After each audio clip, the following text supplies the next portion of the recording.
আমি শুক্লার ফ্যামিলিতে জানাই তোমাদের অনেক অনেক স্বাগত। আশা করছি তোমরা সবাই ভালো আছো, সুস্থ আছো, আর আমার পরিবারেরও সবাই ভালো আছে, সুস্থ আছে।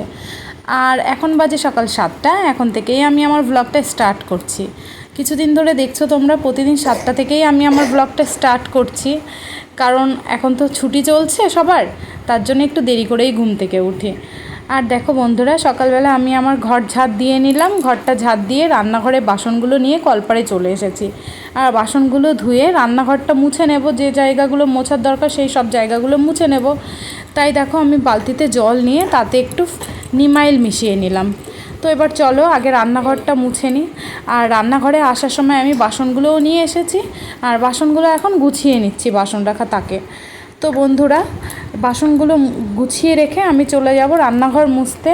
আর এদিকে দেখো রান্নাঘর মোছার আগে আমি খাওয়ার টেবিলটা আর গ্যাসের টেবিলটা আগে মুছে নিই, তারপরে রান্নাঘরের বাদবাকি জায়গাগুলো মুছে ফেলি। খেয়ে দিয়ে যাওয়ার পরে না আরশোলা, তারপরে টিকটিকি, ইঁদুর, এদের উৎপাত শুরু হয় রান্নাঘরে, জানো তো। আর মা আবার যে কদিন একটু রান্নাঘরে ঘুমিয়েছে সেই কয়দিন এরা একটু কম বেরোয়, কিন্তু যেদিন ফাঁকা পায় না সেদিন এরা বেশ আনন্দ করে রান্নাঘরে রাত কাটায়। তো দেখো বন্ধুরা, আমি মোছামুছি শেষ করে চলে এসেছি গাছগুলোতে একটু জল দিতে। গাছের গোড়াটা এখনও ভিজেই রয়েছে। তা মাকে জিজ্ঞাসা করলাম যে মা, গাছে কি একটু জল দেবো? মা বললো সামান্য একটু একটু করে দাও। তাই বালতিতে করে নিয়ে এসে আমি অল্প একটু করে প্রত্যেকটা গাছে জল দিয়ে নিলাম। আর তারপরে দেখো বন্ধুরা, আমি একেবারে চান করে নিলাম বাসি কাজগুলো সেরে। আর চান করে দেখো আমি এখনও সকাল থেকে মাথা আঁচড়াইনি, তাই এখন একেবারে মাথাটা আঁচড়ে নিলাম। আর মেয়েরা কিন্তু এখনও ঘুম থেকে ওঠেনি। আমি আমার কাজগুলো সেরে তারপরে মেয়েদেরকে ঘুম থেকে তুলবো। আর আজকে জানো তো জামা কাপড়গুলো কাচবো না, কারণ সার্ফ শেষ হয়ে গেছে। তো ভাবছি বাজার থেকে সার্ফ আনবো, তারপরেই কাচবো। না হলে ওই 10 টাকার সার্ফ এনে কাচাকুচি না আমার ঠিক পোষায় না, যার জন্য একেবারে বাজার থেকেই নিয়ে আসবো। তো চলো বন্ধুরা, এখন মেয়েদেরকে তুলে নিই। আর মেয়েরা দেখো ঘুমোচ্ছে। সায়নী গরমের জন্য রাত্রে জামা খুলে ফেলেছে। এখন জানো তো জানলা খুলে ঘুমায়, কিন্তু তারপরেও না ছাদের ওপর রোদ পড়ে, আর রাত্রেবেলা সেই তাপটা না বের হয়, ফ্যানের হাওয়া মনে হচ্ছে একেবারে আগুনে পুড়ে যায়, এরকম মনে হয়, জানো তো। আর কালকে রাত্রে অনেক রাত করে ঘুমিয়েছে মেয়েরা, প্রায় 1:30 বেজে গেছে ঘুমাতে ঘুমাতে। ওই জন্যে আজকেরা না উঠতেই চাইছে না। সেই সকাল থেকে আমি ওঠার পর থেকে ডাকাডাকি করছি, কিন্তু উঠছে না। আর গরমের ছুটি তো প্রায় শেষ হতেই গেল, সায়নীর এখনও সেই সামার প্রজেক্টটা কমপ্লিট হয়নি, এখনও ধরেইনি সেটা। এই জন্য একটু সমস্যা হয়ে গেছে। ওকে বারবার করে বলছি বাবা ওটা কমপ্লিট করো, কিন্তু ও উঠতেই চাইছে না। তো কী করবো, আরও একটু রেওয়াজ করতে হবে। ভেবেছিলাম আজকে মঙ্গলবার, আজকে গানের ক্লাসটা করে আসবো। তাও যদি ঠিকঠাক করে রেওয়াজ করতেও না পারে তাহলে তো আজকে যাওয়া হবে না, সেই কালকে বুধবারই যেতে হবে। তো বন্ধুরা দেখো, আমি বিছানা গুছিয়ে ওদের ব্রাশে টুথপেস্ট লাগিয়ে দিয়েছি, কিন্তু ওরা কিন্তু এখনও ঘুম থেকে ওঠেনি। আর দেখো, আমি তোমাদের বলেছিলাম না যে মাছের জলটা পরিষ্কার হয়ে যাবে। দেখো এখন তো এইটুকু পরিষ্কার হয়েছে, কিন্তু রাত্রে একবার তোমাদেরকে দেখাবো, তখন দেখবে একদম জলটা কাচের মতন পরিষ্কার হয়ে গেছে। তো কিছুক্ষণ অপেক্ষা করো, রাত্রেবেলা তোমাদের ফাইনালি দেখাবো আমার জলটা। তো বন্ধুরা দেখো, আমি চলে এসেছি রান্নাঘরে। দেখলে তো অ্যাকুরিয়ামের পাশে বাদাম ভিজিয়ে রেখেছিলাম বাটিতে, তো সেই বাটিটা নিয়ে আমি রান্নাঘরে চলে এসেছি। আর মাকে কয়েকটা বাদাম দিয়ে দিলাম, খেজুর দিয়ে দিলাম। আর আমি একটা খেয়ে নেব আজকে, না মা খাবে আমার আমার মনে ছিল না, আমি অল্প কটা ভিজিয়ে রেখেছি, তা মাকে বললাম, তা মা খেয়ে নিল। আর আমি ওই জন্য আর একটা খেজুর খেলাম। আর এদিকে দেখো ভাত খেতে বসে গেছি আমরা সবাই। আর আমরা খেয়ে পরে দুই মেয়ে যখন ঘুম থেকে উঠেছে তখন দুই মেয়েকেও খাইয়ে দিলাম আমি। আর সৃজনী খেতে চাইছিল না, কান্নাকাটি করছিল, কী যেন একটা চাইছিল, আমার সঠিক মনে নেই। তো আমি সেটা শুনিনি ওর কথা, এই জন্য ও হ্যাঁ মনে পড়েছে, ও বিস্কিট চাইছিল। কিন্তু আমি বলেছি না, এখন বাদাম খাও, তো বাদামটাও খাবে না। খেজুর কিন্তু ভালো খায়, কিন্তু আজকে খাবে না। তা বললাম যে ঠিক আছে ভাতটা খাও, খেয়ে তারপরে তুমি বিস্কিটটা খেও। কিন্তু না, বিস্কুটটা ওনাকে তখনই দিতে হবে।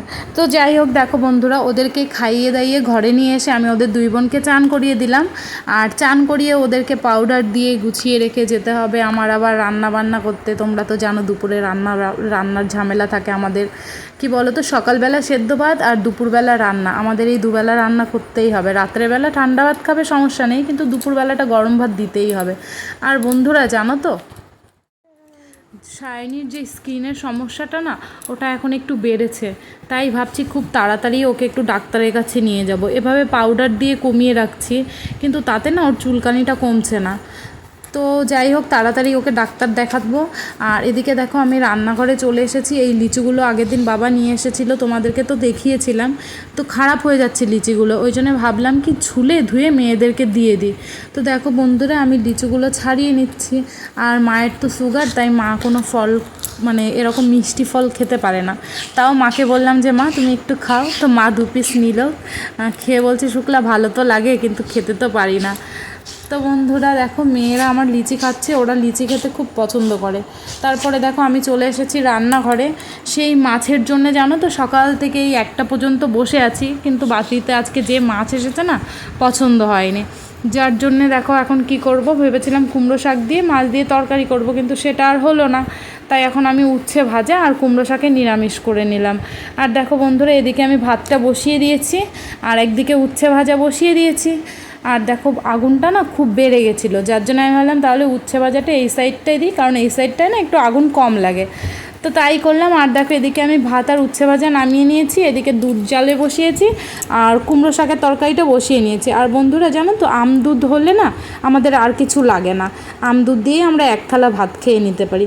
আর এদিকে দেখো রান্নাবান্না হয়ে গেছে, আমি আম দিয়ে আর দুধ দিয়ে ভাত নিয়ে চলে এসেছি আমার ঘরে। মা আর বাবা ঘুমাচ্ছে, ওনাদেরকে আর ডাকিনি, ওনারা ঘুম থেকে উঠে নিজেদের মতন খেয়ে নেবে। আর আমি এখন মেয়েদেরকে নিয়ে খেয়ে নিচ্ছি, আর 1 থালাই খাবো। না বাবা একদিনও ছাড়া যাবে না, পড়তে যেতেই হবে। ওই দেখো ওই যে অরণ্য, ওই দেখো অরণ্য আসছে, অরণ্য পড়তে আসছে। হ্যালো বন্ধুরা, গুড ইভিনিং। এখন সন্ধ্যা হয়ে গেছে, 6:30 বাজে। তো এখন আমি যাচ্ছি একটু বাজারে। তোমরা তো দেখলে সৃজনীকে পড়তে দিয়ে এসেছি। তো কান্নাকাটি ও রোজই করে, আজকেও কেঁদেছে। ওখানে গিয়ে 2-3 মিনিট মতন কান্না করেছে, তারপরে বন্ধ হয়েছে। তো ও এখন পড়ছে। আর শাইনিকেও আমি ওই আন্টির কাছে একটু রেখে যাব, বাজারে টাকা তুলতে হবে। আর আমাদের এখানে এটিএম গুলো না সব খারাপ ছিল, এবার দেখি আজকে গিয়ে কি হয়, টাকা তোলা যায় কিনা। তো চলো আগে বাজার থেকে আসি, আমার একটা বান্ধবী দাঁড়িয়েছে রাস্তায়। তো চলো আগে যাই, পরে এসে বাড়িতে এসে তোমাদের সাথে আবার কথা বলবো। দেখো বন্ধুরা আমরা এটিএমের মধ্যে চলে এসেছি। আর আজকে আমার ভাগ্যটা খুবই ভালো, কারণ এটিএমে একদম কোনো ভিড় ছিল না, একদম ফাঁকা ছিল, আর টাকাটাও ছিল, পেয়ে গেছি। আর এদিকে দেখো এই যে আমার বান্ধবী, তোমাদের সাথে পরিচয় করিয়ে দিলাম, ওর নাম অনামিকা। আর দেখো ওর একটা মাছের জার আছে গোল, কিন্তু সেটা ভেঙে গেছে, যার জন্য ও একটা মাছের জার নেবে, তাই আমরা এই মাছের দোকানটায় এসেছিলাম। তো ভাবলাম তোমাদেরকে একটু মাছগুলো দেখিয়ে দিই, দেখো কত সুন্দর লাগে। কিন্তু এদের এই জলগুলো না চেঞ্জ করতে হয় না, এদের একটা মেশিন আছে যার মধ্যে দিয়ে জলটা ফিল্টার হয়। কিন্তু আমার অ্যাকুরিয়ামে জলটা চেঞ্জ করতে না অনেক কষ্ট হয়। একটা ছোট ফিল্টার আছে, কিন্তু ওটা অত কাজ হয় না। তারপরে দেখো বন্ধুরা চলে এসেছি মন জিনিসে, ভাবলাম এখান থেকে পেস্ট্রি নেব। সৃজনী বলেছে আইসক্রিম খাবে, তা এত ঠান্ডা এমনি লেগেছে, মেয়েটা খুব কাশছে, তাই ভাবলাম যে না এখন আর আইসক্রিম নেব না, তো পেস্ট্রি নিয়ে যাই। পেস্ট্রি নিয়ে গেলে ও আরও বেশি খুশি হবে। তার জন্য দেখো বন্ধুরা আমি পেস্ট্রি নিয়ে নিচ্ছি। আমি নেব অ্যালফনসো ম্যাঙ্গো নেব 2টো, আর অনামিকা নেবে ব্ল্যাক কারেন্ট, ওর ছেলের জন্য একটা নেবে। ওর ছেলের নাম অরণ্য, তোমরা হয়তো ভিডিওতে দেখেছো যে অরণ্যর বার্থডেতে গেছিলো সৃজনী, সেই অরণ্য। তো ওর জন্য নেবে ব্ল্যাক কারেন্ট, আর আমি নিলাম অ্যালফনসো ম্যাঙ্গো 2টো। আর আমার না আজকে আর মিষ্টি খেতে ইচ্ছে হচ্ছে না, ওই জন্য আমি আর আমার জন্য কিছু নিলাম না। আর কিছুদিন আগে অনামিকার বার্থডে ছিল, তাই সায়নীর পাপা বলছিল কি বৌদিকে আমার তরফ থেকে একটা পেস্ট্রি খাইয়ে দাও। তো আমি অনেকবার বললাম ওকে, কিন্তু ও খেলো না, বললো দেওয়ার যখন বাড়ি এসে খাওয়াবে তখন খাবো।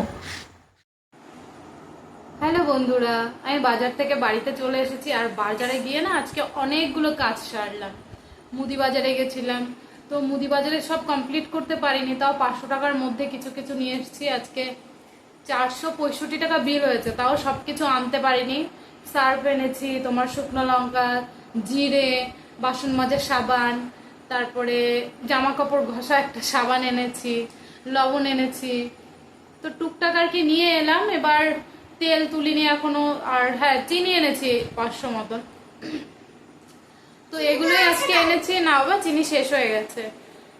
আর টুকটাক আর কি কিছু কিছু নিয়ে এলাম, আর আবার পরে গিয়ে নিয়ে আসবো। আজকে বাজার করা ব্যাগ নিয়ে যেতে ভুলে গেছিলাম, তারপরে বাজারে গিয়ে মনে পড়েছে যে আমি তো মুদি বাজার নেবো, তো ব্যাগ নিতে ভুলে গেছি।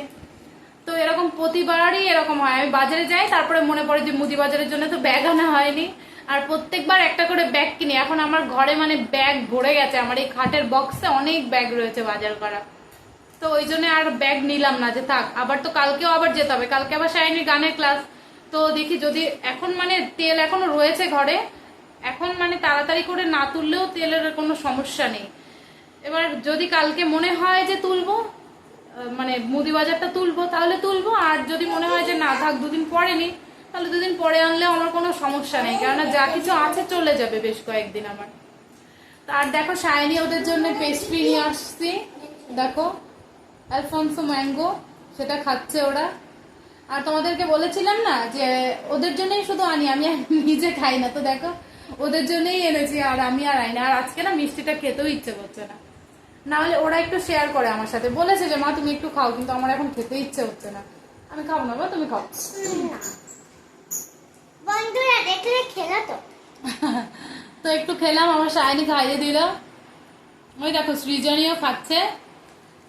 তো বন্ধুরা চলো এখন সায়নীকে একটু রেওয়াজ করাবো। আর আমি বাজারে গেছিলাম, এই জন্য শর্ট ভিডিও করতে পারিনি, আজকে বোধহয় আর শর্ট ভিডিও করতে সময় পাবো না। ওলে বাবালে দেখা কত ভালোবাসা দেখেছে মায়ের উপরে। তো বন্ধুরা চলো আমি আগে ফ্রেশ হয়ে নিই, তারপরে আবার তোমাদের সাথে কথা বলবো।